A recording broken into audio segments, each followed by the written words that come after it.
एक युवा लेकिन सक्षम राजा बहुत ही गर्म स्वभाव का था। पूरी तरह से सोच समझकर उसने अपने बराबर की आयु का एक नौजवान प्रधानमंत्री चुना, जो अपने स्थिर स्वभाव तथा ईश्वर में दृढ़ विश्वास के लिए प्रसिद्ध था। एक दिन राजा एक तेज चाकू से सेब काट रहा था। सेब काटते काटते उसने अपनी तर्जनी उंगली को ही काट डाला। वह दर्द से चीखने लगा। सेवक वैद्य को लेने के लिए दौड़ पड़े।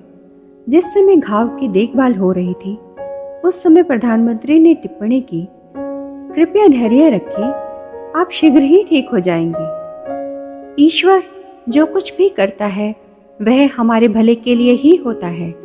राजा को गुस्सा आ गया। वह प्रधानमंत्री पर चीखा और उसे बुरा भला कहने लगा।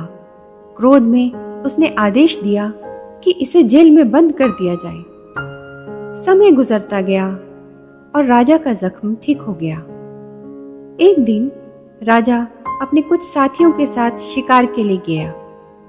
जंगल में एक हिरण का पीछा करते करते शेष साथियों से बिछुड़ गया। उस घने जंगल में एक छोटे से खुले स्थान पर कुछ जनजातियों ने उस पर हमला करके उसे पकड़ लिया और उसे अपने कबीले में ले गए।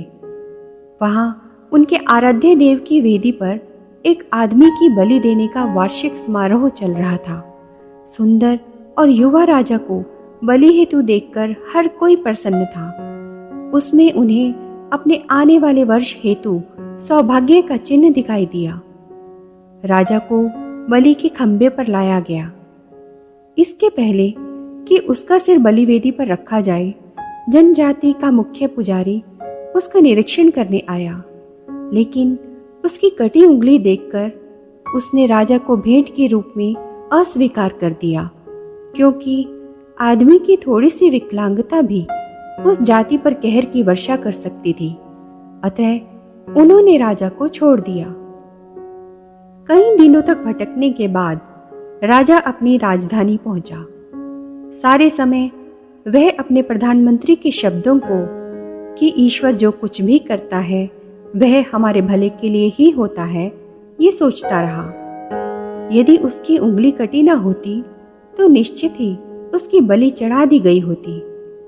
उसने प्रधानमंत्री को बुलवाया और अपने अशिष्ट व्यवहार के लिए क्षमा मांगते हुए अपनी पूरी कथा कह सुनाई। अंत में उसने उससे पूछा, मुझे बताओ, ईश्वर ने तुम्हें इतने महीनों तक जेल में रखकर तुम्हारे साथ क्या भला किया? प्रधानमंत्री ने उत्तर दिया, आप जानते हैं कि जब भी आप शिकार पर गए मैं सदा आपके साथ रहा। यदि मैं आपके साथ होता तो मैं भी निश्चित रूप से आपके साथ पकड़ा गया होता, और जब जनजातियों ने आप में अपंगता पाई तो आपके स्थान पर उन्होंने मेरी बलि चढ़ा दी होती। इस प्रकार जेल जाने से मेरा जीवन बच गया। इसलिए ईश्वर जो कुछ भी करता है वह हमारे भले के लिए ही होता है। धन्यवाद।